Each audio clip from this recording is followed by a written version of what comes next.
aspect of right view, which is the understanding of the Four Noble Truths. And as I said, that is mostly, in the end, it's reserved for the Aryans, for the noble ones, the ones who have penetrated the Dhamma fully. But now we're going to move on to the more ordinary right view. Now there is a very close relationship between the noble right view of the Four Noble Truths and the ordinary right view. They're basically the same thing, but looking at it from a more profound and a less profound viewpoint. So this is and because this is for more ordinary people, for the non-Aryans, it means that this particular right view is very relevant, essentially for everybody, right? This is the thing where you can ask yourself whether you are in alignment with these things, and if not, whether you can maybe improve your practice, improve your viewpoint on these particular issues. So this gets very practical, very much something that all of us can benefit from, this particular right view. And this is taken from Majjhima Nikaya 41, the Brahmins of Sala, the Salayaka Sutta in the Pali. And this is just a tiny extract. This is the 10 courses of wholesome actions that are being explained here. The Dasa Kusala Kamapata is called in Pali here. And this is just a short summary of right view, and then we will go into the various aspects later on here.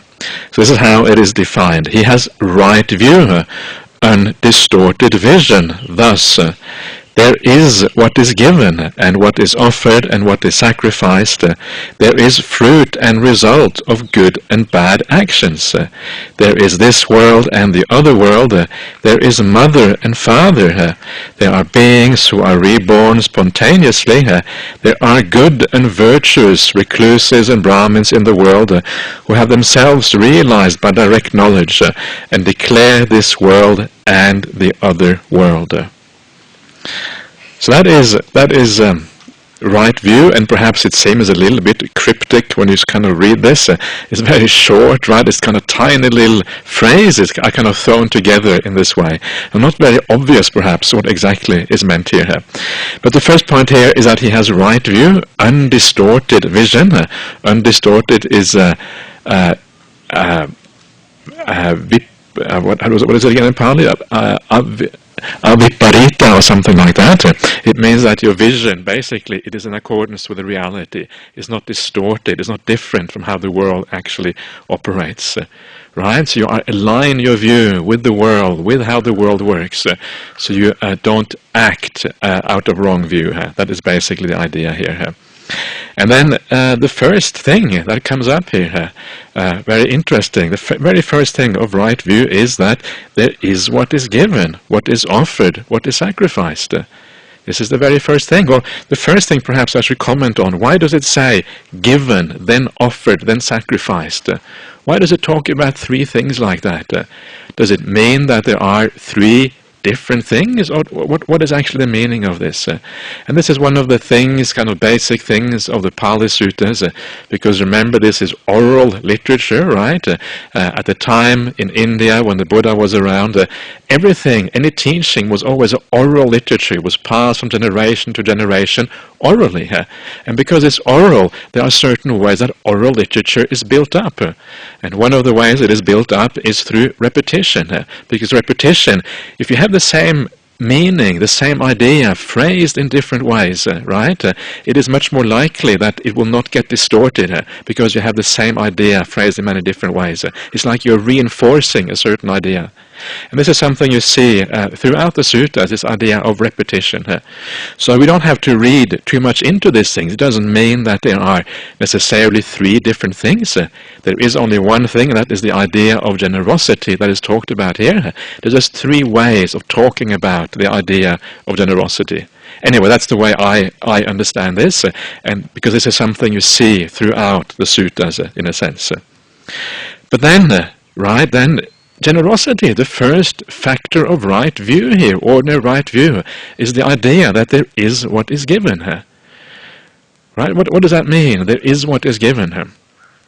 And To understand that, you have to look at the kind of the overall feel for this right view, and a lot about the right view here is about karma and vipaka, the results of karma. It's also about this world and the other world, right? So the idea here, presumably what is meant by there is given, is that giving has effect, giving has force, giving is good karma, giving is important on the Noble Eightfold Path. That is what it means. It is in the framework of karma and in the framework of the idea of rebirth that you can understand what the idea of offering and giving actually means here. It is something very powerful, right? In fact, it is so powerful that it is singled out as one of the factors of right view. If you haven't got the idea that giving is important, that generosity matters, it means you are hindering your progress on the Noble Eightfold Path. That is how important it is, and that is why it is singled out in this way at the very beginning of the Noble Eightfold Path. Remember what I was saying yesterday, that these factors, they build on each other, right? So once you have the first factor in place, the second factor comes into being as a result of that, and it goes all the way to samma samadhi as a consequence. So for that reason, these basic things here are very important, because if you establish those in the right way, it means the path tends to work by itself. It just works through. So these things are therefore very important and essential things to recognize. So there is what is given. Giving, generosity, is one of the foundations of the Buddhist path. And not only do you see that here, but you see that there is another quite a common little paragraph, or whatever you want to call it, in the suttas that talks, which is often called the Anupubbha Katha, right? The gradual, how the path is spoken about of the Buddha, the gradual kind of talk where you bring the person through a series of statements until eventually they attain stream entry. And that too starts with dana, with generosity here. So you find that this generosity is often at the foundation level of the Buddhist path, and it is so important that here it is placed as part of right view. And as the practice matures, as your generosity becomes more powerful, then there comes a point when that generosity becomes so strong that, and this is kind of why it is so important. As you approach the jhanas, as you approach samadhi, as you approach the deep insight into stream entry and these things, it says you can only achieve these things if your generosity has been perfected. Right? You have to have this openness of the heart, this willingness to give to anybody, this incredible kind of feel, this want, this desire to be generous. And when you have that desire, and you feel this generosity inside of you, that is when samadhi becomes possible. If you haven't got that, if there's some kind of holding back, some kind of stinginess, a little bit of holding back in a certain area, wherever it might be, samadhi becomes impossible. So in a sense, we are, by doing generosity here, you are preparing yourself for having the ability to enter samadhi and the ability to also become a stream enterer and get the deep insights on the path later on. So generosity is so important. I want to talk about generosity later on, probably spend one session just talking about generosity. It is important for monastics and lay people. Sometimes it's easy to think that generosity is a practice for lay people, and of course that there is that relationship between the Sangha and the lay Buddhists, which kind of makes that natural in a certain way. But also, as monastics, it's also we need to have that openness of the heart, that willingness to share, willingness to give, has to be part of our practice as well. Otherwise, the path is going to stop. Okay, so I'll come back to that later on. The second one then is there is fruit and result of good and bad actions. Right? There is karma. If you do bad, you have to reap the results. If you do good, you will reap the results of that. That is basically all it is. It is this idea of karma vipaka. There are results of what we do. And if you don't believe in that, well, it's very likely that you will do all kind of mischief. There is the famous in the Samanyapala Sutta, they talk about the various views of the various heretical, the various sectarian teachers at the time of the Buddha. And one of those teachings was that there is no karma, there is no result of good and bad actions. And it specifically says, if you go on the north bank of the river Ganges and you slaughter and kill everything, right? Somebody had, I think, some kind of, if you have a razor-rimmed wheel. Imagine a razor-rimmed wheel, and you use this razor-rimmed wheel to kill and slaughter all the beings on the northern side of the river Ganges. You have done nothing bad, according to this one teacher.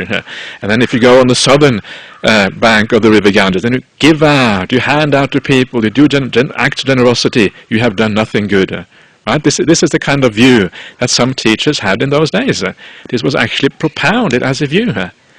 And you can imagine the effect, right? If that actually is true, what the Buddha says, that there is karma, and you come up with this kind of view, it's going to be, it is very terrible. If the world is one way and you have the exact opposite view, it's going to lead to very, very bad consequences as a result. And that's why these things are mentioned here, of course. I just like that.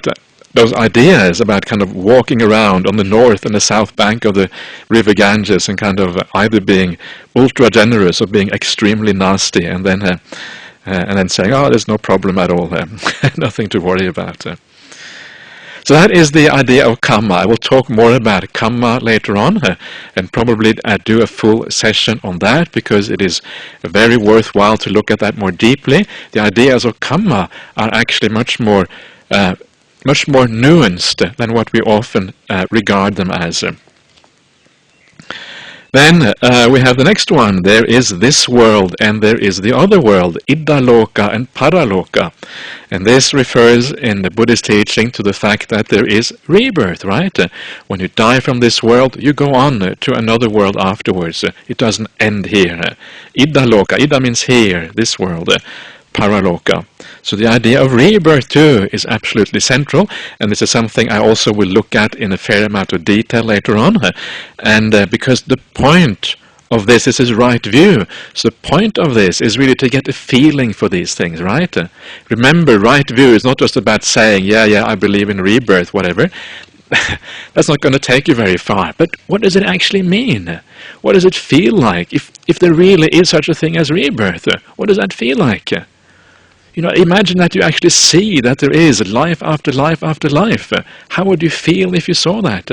And of course the point is that the way the Buddha talks about that, when he talks about his own awakening experience, it has a tremendous impact. He's not the Buddha quite yet. He's getting very close to becoming the Buddha. Has a tremendous impact on him when he actually sees rebirth. It is so strong that becomes the spur to his awakening experience. So that is really, it should have a strong impact, and the more impact it has, the more we have understood what these ideas are about. Then the next one, there is mother and father. Right? There is mother and father. I remember reading this for many years, and reading, there is mother and father, and I thought, yes, of course, there's mother and father, and then I would just kind of move on to the next one, right? Without really thinking about it. Because it's so, yes, there is mother and father, but obviously, if it is here, it means something. It doesn't just mean that there is mother and father. Everybody knows that. It must mean something more. So what does it mean? And again, of course, the context here is karma and rebirth, the idea that there are results on good and bad actions. So when it says that there is mother and father, it means that our parents are very powerful fields, either for doing good or for doing bad. That is what the context suggests that this means. In fact, it is so important, again, that it is placed as part of right view. This is kind of the astonishing thing, that you find these things as part of right view. That's how important it is. In other words, if we don't do what we can for our parents, if we don't kind of maximize the opportunity for doing good in regard to our parents and avoiding bad things, then we are again slowing down the progress on the Noble Eightfold Path. This is how important it is.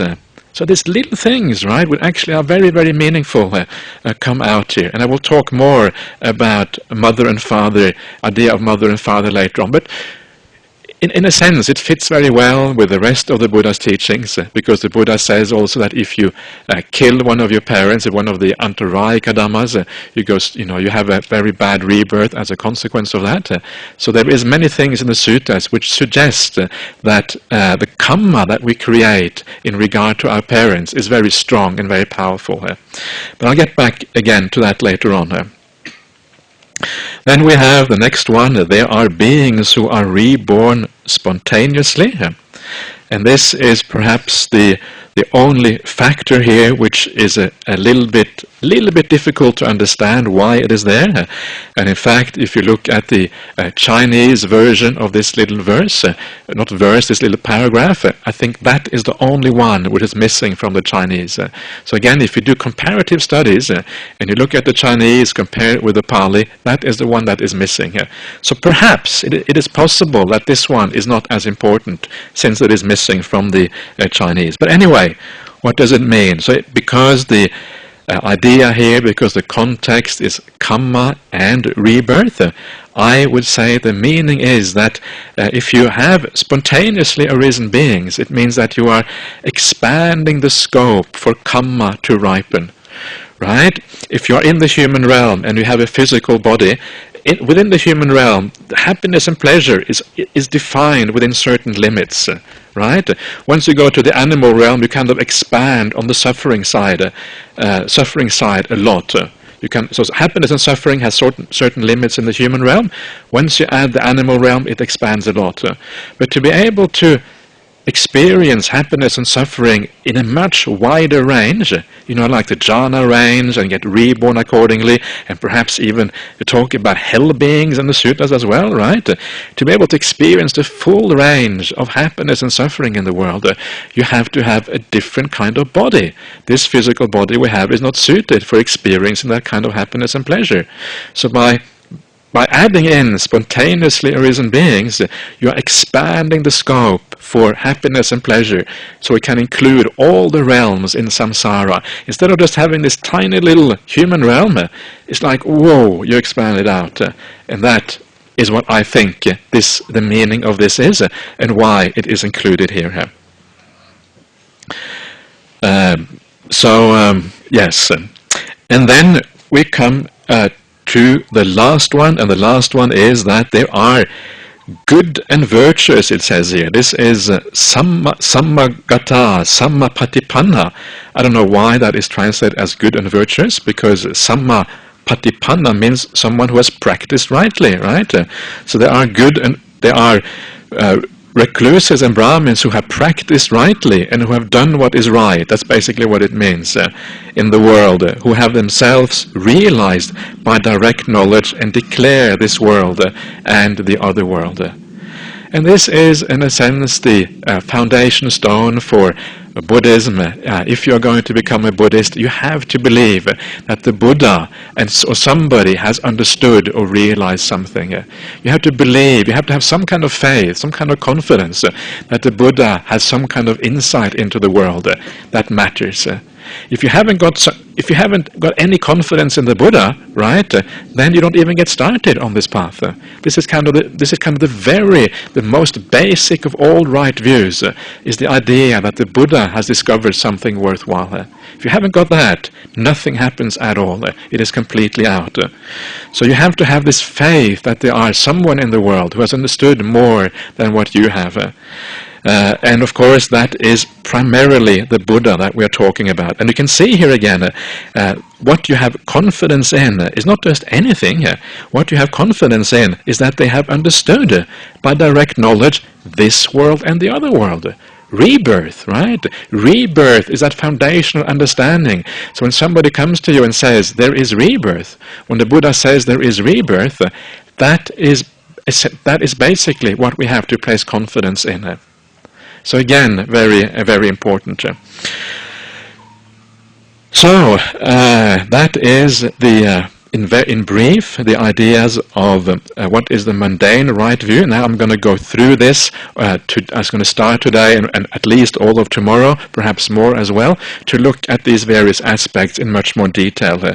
And I want to start with the last one, the idea that there are well-practiced and well-gone recluses and Brahmins in the world who have realized this world and the other world. I want to start with that because that is the very foundation for basically the entire path. And this next sutta is about that. I did mention this sutta already. I will go through it for that reason fairly quickly, but it is a nice sutta, and I think an important one, and there are certain lessons to be drawn from this particular sutta. And this is from the Magga Samyutta, the second sutta called Half the Holy Life. And this is how it reads. Thus have I heard. On one occasion the Blessed One was dwelling among the Sakyans, where there was a town of the Sakyans named Nagaraka. Then the Venerable Ananda approached the Blessed One. Having approached, he paid homage to the Blessed One, sat down to one side, and said to him, Venerable Sir, this is half of the holy life, that is good friendship, good companionship, good comradeship. Not so, Ananda, not so, Ananda, this is the entire holy life, Ananda. That is good friendship, good companionship, good comradeship. When a bhikkhu has a good friend, a good companion, a good comrade, it is to be expected that he will develop and cultivate the Noble Eightfold Path. Okay, so I will stop there. You can see it ties in directly with the Noble Eightfold Path, right? What we're doing.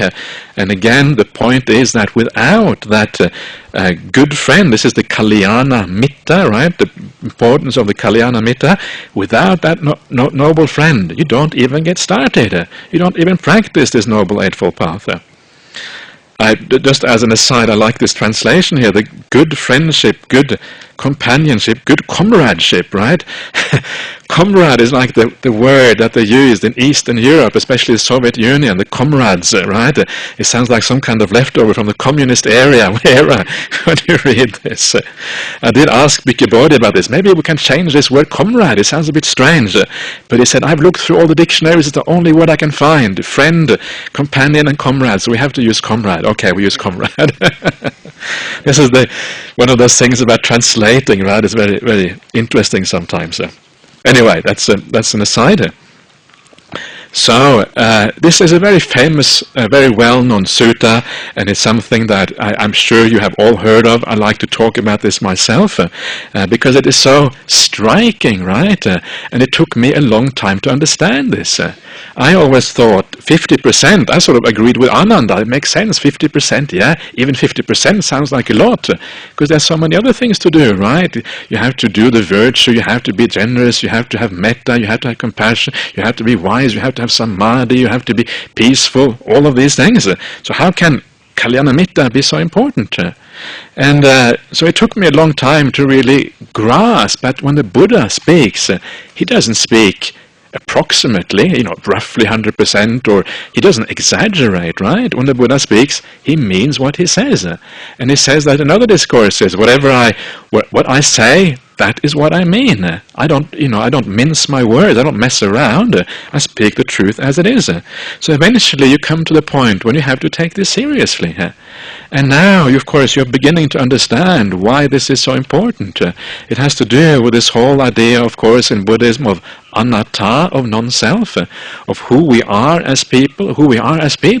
We are conditioned beings. What you are now, the whole experience that we have now, the whole feeling that we have now, comes from somewhere in the past. From past in this life and also from the past in previous lives. And because we are what we have become through conditioning. There is no rudder inside of us. There's nothing inside of us that gives us a clear guidance, that always guides us in the right direction. Like I was saying yesterday, delusion begets more delusion. From delusion comes more delusion. And it just keeps on going. There's nothing to stop that sequence of delusion perpetually reinventing itself. Unless something comes from the outside and says, wait a minute, you have misunderstood, this is to be seen differently, and that is the Kalyana Mitta. Nothing begins without that Kalyana Mitta, and that is why it is 100% of the holy life. Right? And yeah, I won't go into any more details about that now. It's probably enough because we looked at this a little bit before. But what I would say is that what the consequences of that is that it is very important that we choose our friends in the right way, right? And the Buddha says in this particular sutta, it comes a bit further down, the Buddha himself says that the number one Kalyanamitta is who? The Buddha, right? The Buddha is number one Kalyanamitta. What does that mean? It means that the suttas are the core teachings that we always have to come back to. That is the essence. It doesn't mean we can't listen to anybody else. If that was the case, I shouldn't be sitting here. I should just be reading the sutta straight out. I shouldn't be saying anything else. Of course, we can listen to other teachers. Teachers are able to elucidate certain points, are able to kind of point out certain things. But in the end, it is the teaching of the Buddha that is the gold standard. That is what we have to come back to. And that is why, another reason, there's so many reasons, right, why the Buddha's teaching is so important. This is another reason why they are so important. So come back to these teachings every time, and often we don't understand them fully. That's fine, then you move on and you come back to it later on. But finally, you get a feeling for what these teachings are all about. So, okay, and of course, if you have that good friend, if you have that Kalyanamitta, then you start developing and cultivating the Noble Eightfold Path, which these teachings I'm giving here now are all about. So this is how that happens. And how, Ananda, does a bhikkhu who has a good friend, a good companion, a good comrade develop and cultivate the Noble Eightfold Path? Here, Ananda, a bhikkhu develops right view, which is based upon seclusion, dispassion and cessation, maturing in release.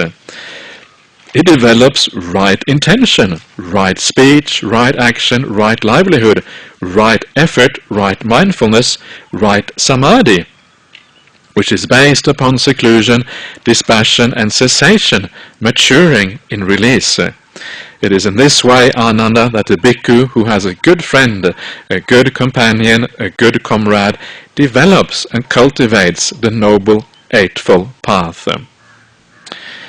So, that is there you have all the factors of the Noble Eightfold Path.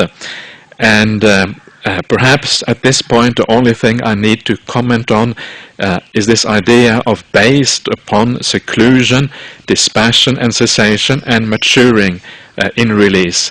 This particular sequence is something that you see in a few different places in the suttas.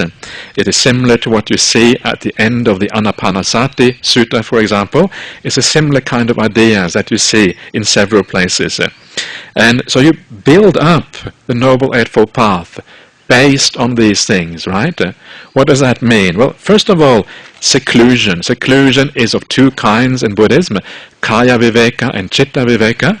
And Kaya Viveka means that you withdraw, right? You go into the forest, you go to a peaceful place, and then you develop your meditation as a consequence. The Buddha very often, he will say to his monks, he will say, monks, meditate. There are these empty huts. There are these empty places. Go and meditate. Otherwise, you will regret it later on. Right? This is what he says to his monks. So, going to an empty place, like Kaya Viveka, is so important.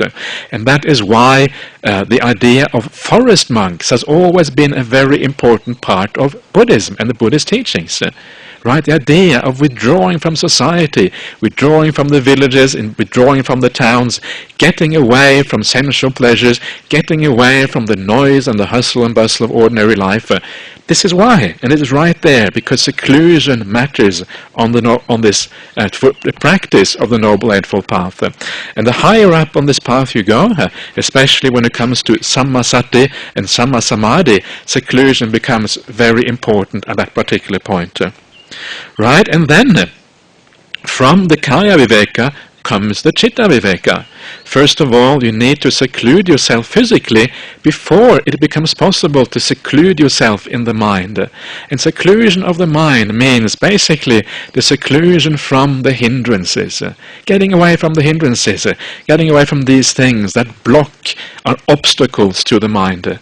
It is only when you withdraw from the world physically, withdraw from sensual pleasures, right, all the enticing things that you see around you in the cities, in the towns, it is only when you withdraw from that and you allow the mind to kind of dry out from the sensuality that it becomes possible to really develop the opposite of sensuality, which is samadhi. Samadhi is almost like the opposite of sensuality. So seclusion is the first one, kaya viveka, chitta viveka. And based on that, you get these things called dispassion and cessation. And I will look at that more later on. I'm not sure if dispassion is the right translation here. The Pali word is viraga. Viraga has two meanings in Pali. It can mean dispassion in certain contexts, but it can also mean fading away in other contexts. And I think perhaps fading away is the more appropriate translation here. This is what you see in the Anapanasati Sutta.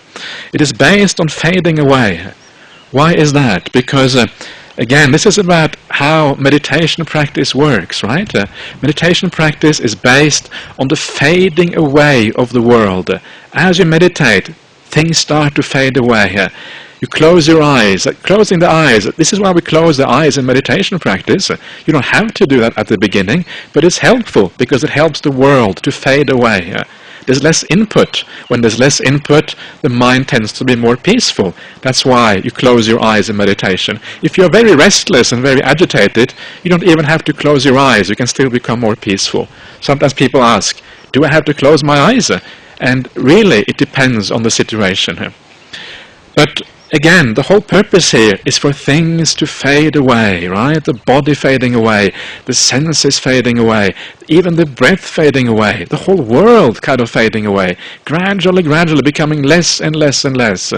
This is what we experience normally in meditation practice. And the whole path is dependent on that. The path comes into being, comes into existence as a consequence of things fading away and ceasing.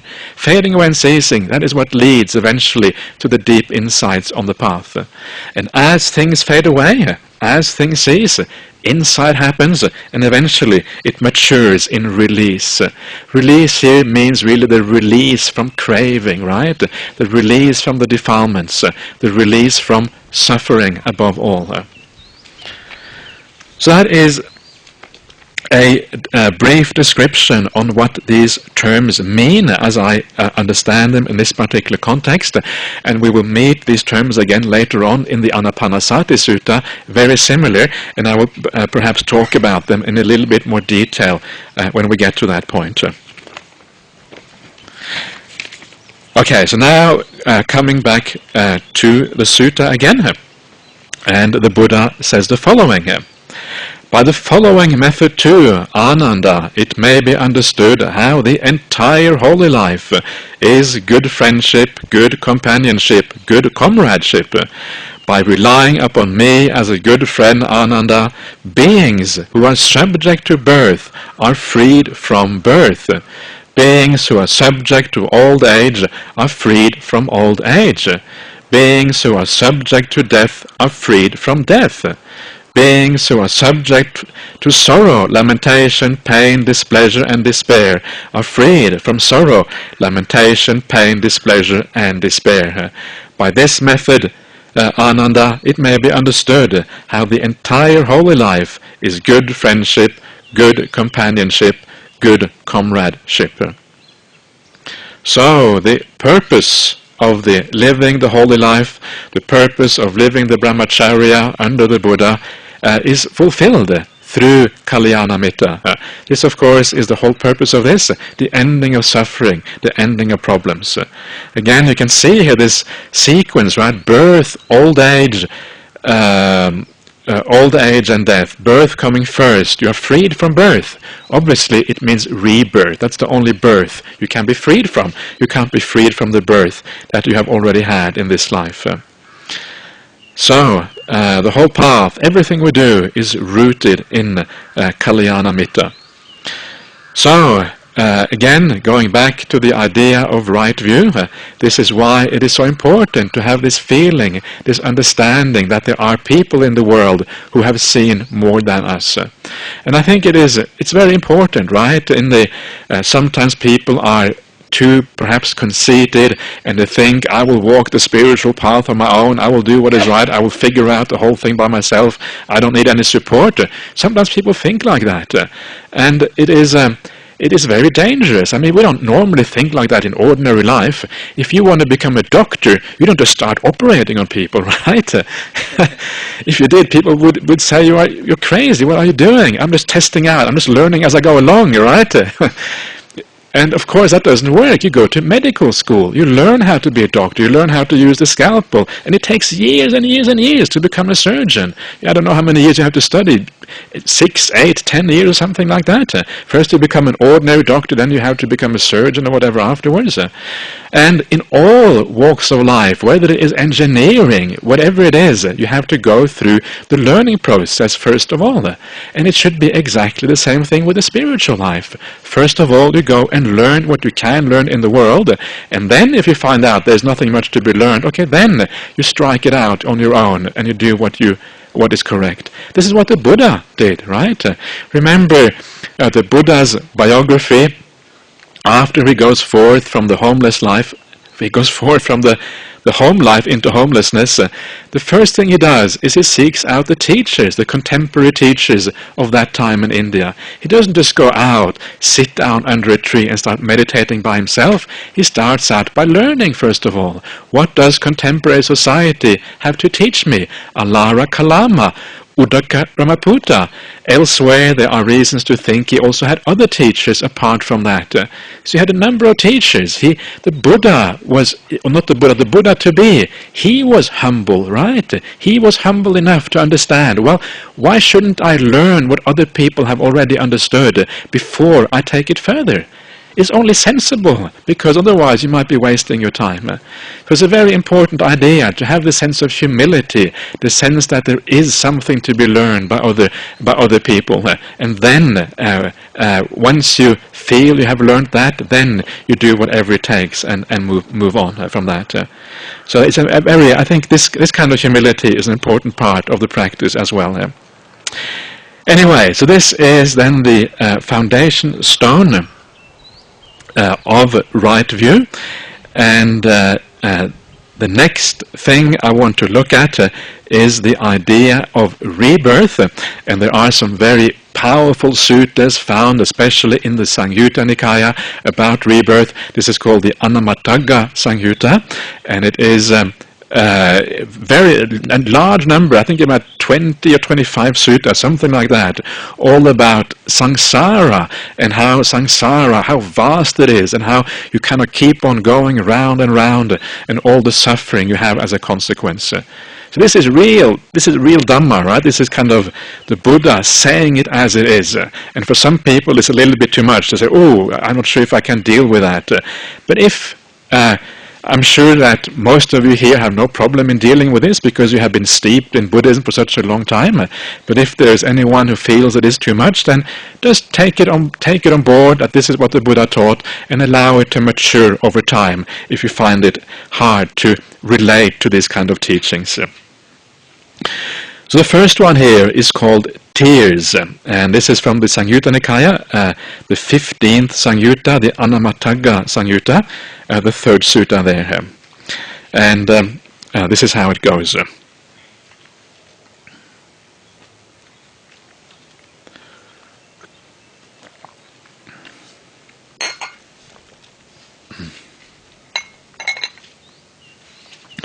Okay, at Savatthi. Because this samsara is without discoverable beginning. The first point is not discerned of beings roaming and wandering on, hindered by ignorance and fettered by craving. What do you think, bhikkhus? Which is more, the stream of tears that you have shed as you roamed and wandered on through this long course, weeping and wailing because of being united with the disagreeable and separated from the agreeable, this, or the water of the four great oceans? As we understand the Dhamma taught by the Blessed One, Venerable Sir, the stream of tears that we have shed as we roamed and wandered through this long course, weeping and wailing because of being united with the disagreeable and separated from the agreeable, this alone is more than the water in the four great oceans. Good, bhikkhus. It is good that you understand the Dhamma taught by me in such a way.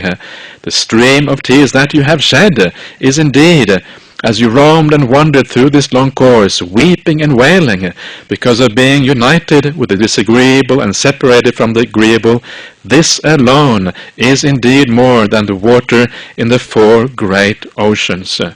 For a long time, bhikkhus, you have experienced the death of a mother, as you have experienced this, weeping and wailing because of being united with the disagreeable and separated from the agreeable. The streams of tears that you have shed is more than the water in the four great oceans. For a long time, bhikkhus, you have experienced the death of a father, the death of a brother, the death of a sister, the death of a son, the death of a daughter, the loss of relatives, the loss of wealth, the loss through illness. As you have experienced this, weeping and wailing because of being united with the disagreeable and separated from the agreeable, the streams of tears that you have shed is more than the water in the four great oceans. For what reasons? Because, bhikkhus, this samsara is without discoverable beginning. The first point is not discerned of beings, roaming and wandering on, hindered by ignorance and fettered by craving. It is enough to experience revulsion towards all formations, enough to become dispassionate towards them, enough to be liberated from them. Okay, so that is this sutta, and there are many more of this type of sutta in this particular collection in the Samyutta Nikaya. There is one which has also about the amount of blood you have shed, right, from having your head cut off when you were born as an animal and all these kind of things. That too is more than the water in the four oceans. There's another one about the number of bones you have heaped up, and it's more than a big mountain, the Mount Vepula, one of the big mountains near Rajagaha at that time. And all of these kind of very powerful similes to kind of drive home the amount of suffering that one has experienced traveling through the samsaric cycles, being born here, being born there, back and forth. So very strong suttas. And what is important, I think, is to try to get a feeling for what this actually means. Tries to relate to it in a way that you can start to actually feel that this actually is real in a certain way. It is very easy to kind of think of these things and make them into kind of intellectual teachings, but if they are intellectual teachings, they don't really touch us. For these things to have power, they have to touch us emotionally. So it is emotions that drive us in this life, right? Vedana pachaya tanha. It's Vedana, usually translated as feelings, but feelings and emotions are very closely related to each other. The driving forces in life is Vedana. Emotions are what drive us, and because of that, it is important to relate to these things in an emotional way. You can actually feel the impact of these kind of statements. So let us look at this in a little bit more detail. So, because this samsara, right, samsara, this moving on, this traveling, going around and around, that's what samsara is, this endless cycle of birth and death, is without discoverable beginning here. This is the first kind of interesting point, right? Is this idea that it is without discoverable beginning here. Very often, most religious teachings around the world, most other religions, they will tell you about the origin of the universe. They will say the universe started here because then God created the universe. That's what they will say. Or you have other creation myths as well, which do not actually have anything to do with gods, but things, suddenly something happens and suddenly the universe kind of appears out of nothing. Almost every religion, every teaching, with Buddhism is pretty much the only exception, have some idea of the beginning of the universe when everything started. The Buddha says, and to me this is much more sensible way of looking at things, there is no discoverable beginning. You can't find any beginning, right? You can go back and back and back, and as you go back, you just find more. You find another cause behind, before the condition of the universe as it is now, and you go back and back in this way, always finding a prior cause, a prior cause, a prior cause, going back in time. And this, to me, makes eminent sense. The idea of a prime cause, I cannot make any rational sense out of myself, and I think a lot of philosophers also look at the world in the same way. So this is the first thing. I think this is one of the great things about Buddhism. It actually makes sense. It makes sense from a kind of rational, philosophical view. It's not just, God came and then everything started. It isn't like that. It sounds like magic to me. God comes and creates the universe. Buddhism is not really like magic. It actually, as far as I can see, makes good sense. And the other thing which is interesting here is that not only does it not have a beginning, it has no discoverable beginning. The Buddha doesn't say it doesn't have a beginning. Why not? Well, presumably because the Buddha can only go back so far. He can go back in time, and he can go back in time to a certain point, but he cannot go back. There is a limit to how far back you can go. You can recall backwards and backwards and backwards, but there's always going to be a limit. So all you can ever say is that you cannot discover a beginning. You can never actually say that there is no beginning, because that would mean having to go back infinitely into the past. It's impossible to go back infinitely into the past. It doesn't matter whether you are a Buddha or what you are. That is just impossible by its very nature to go back infinitely into the past. So again, it's one of those little things that kind of make the Dhamma sensible, right? There is no discoverable beginning here to the world. So this is the first one, and then the Buddha goes on to say that a first point is not discerned of beings roaming and wandering on, hindered by ignorance and fettered by craving. It's a beautiful little phrase. So the first point cannot be discerned. Why? Because there is no discoverable beginning, right? So that's why no first point can be discerned. Of beings, right? Satta, roaming and wandering, right? In English, this idea of roaming, and I think this is probably why Bhikkhu Bodhi chose this particular term. Roaming has this sense of aimlessness, right? You're roaming around in the forest, means that you're not really going anywhere specific. You're just kind of randomly walking this way, walking that way. And this is what samsara is like. There's no point. There is no point to it, right? We're not actually going anywhere. We're just going back and forth, being reborn as a human, then spending a little bit of blissful time in the Devaloka, then becoming a dog. I have looked at the dogs here in Sri Lanka. Whoa, what a terrible life that would be, to be reborn as one of those dogs. Imagine that. What incredible suffering, right? You experience this incredible suffering. Eventually you come back to the human realm again. You get a bit of happiness. And it goes around and around. You're not going anywhere. It's just pointless, right? And this is the point I think the Buddha is making here. It's just going round and round and round, not going anywhere. And this is so different from how we often experience our life. We experience our lives as very purposeful.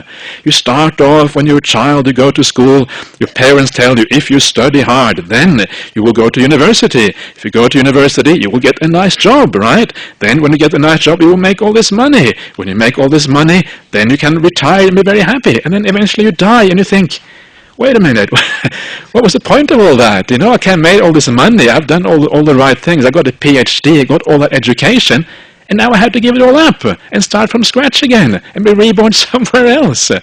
Right? And that's when you start to see that you are actually it can feel so purposeful. I've been there, done that too.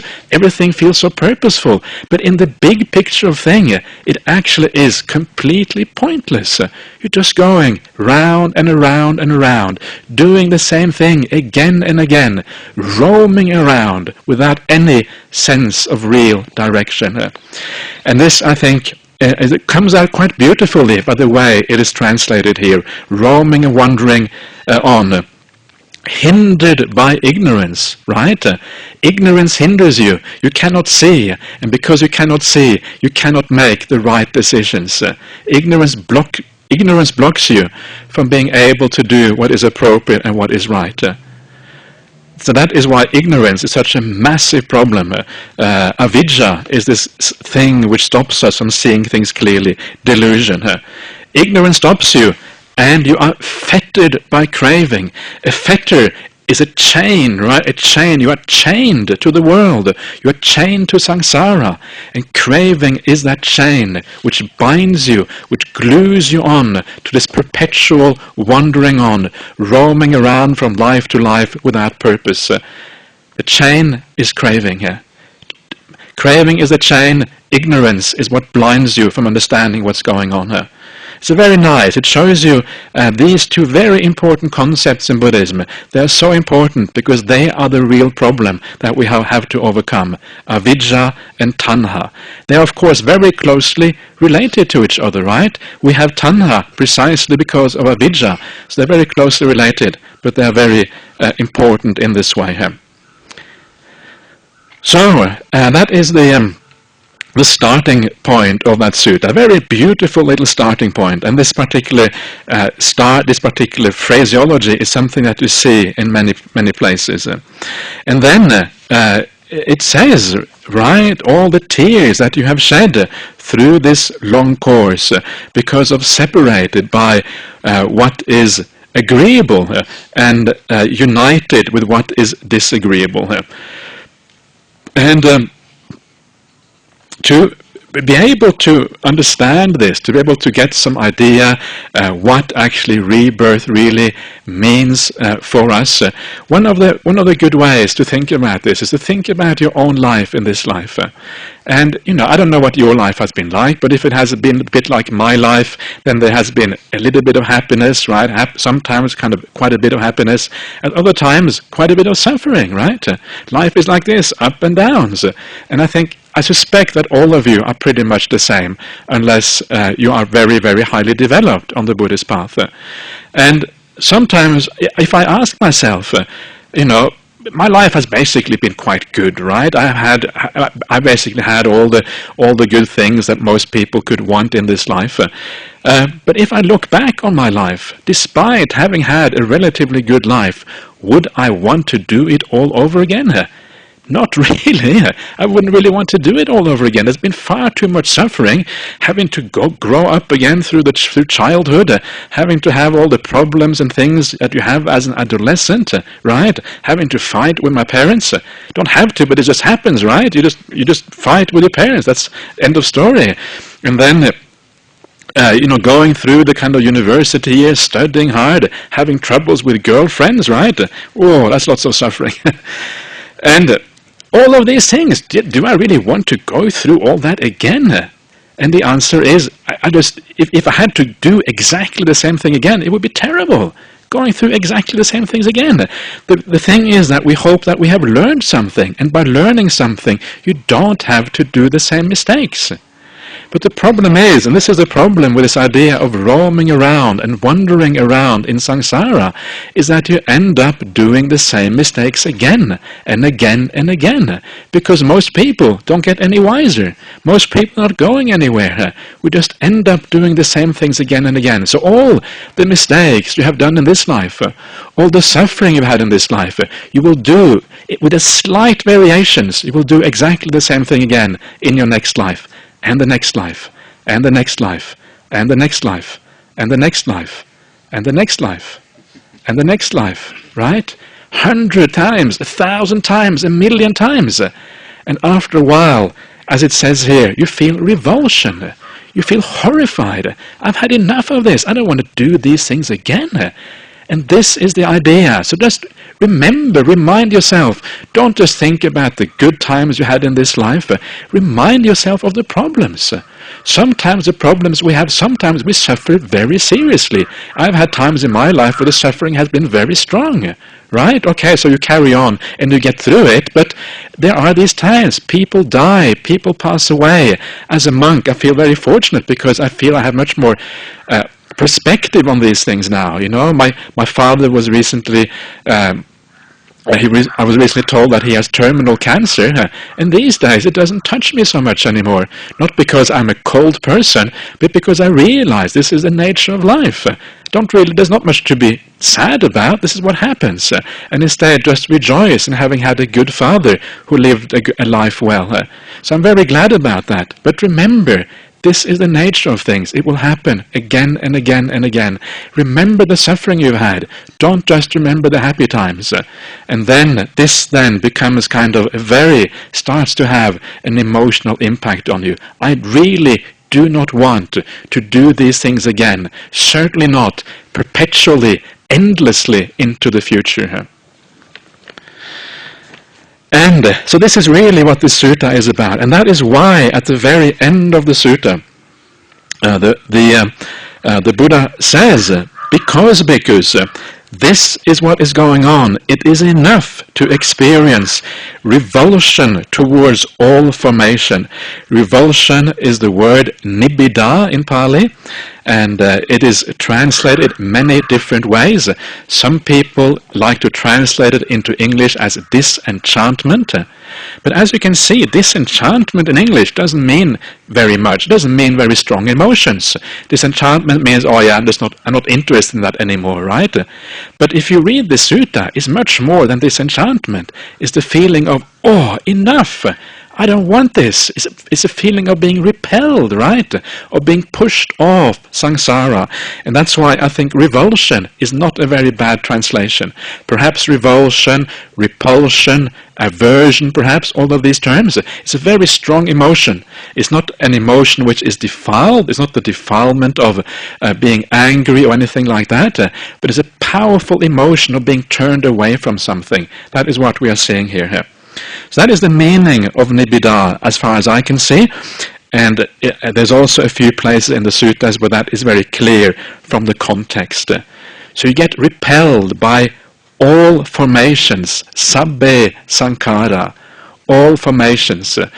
Formations, sankhara here means basically all phenomena, right? All constructed phenomena, all phenomena that have come into existence.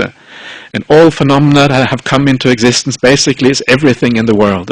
Everything in the world is a sankhara. Everything has been created and formed, and it comes into existence as a consequence of cause and conditions. So you get repulsion from everything. Don't have anything to do with this world anymore. All rebirth, all of that stuff, you want to have an end of it. It is enough to become dispassionate towards all sankharas, right? First you get repulsion, you're repelled, you get pushed off, and as a consequence of being pushed away, you get dispassionate. Dispassion is the opposite of craving. So when you feel dispassion, it is like craving comes to an end. That's what dispassion means. Passion means you want things. It's similar to craving, similar to raga. This is viraga, opposite of raga. Raga stops. You have no interest anymore. And then, because of that, you become liberated from them. When dispassion sets in, you become liberated, which is vimutti. Liberation means the end of craving.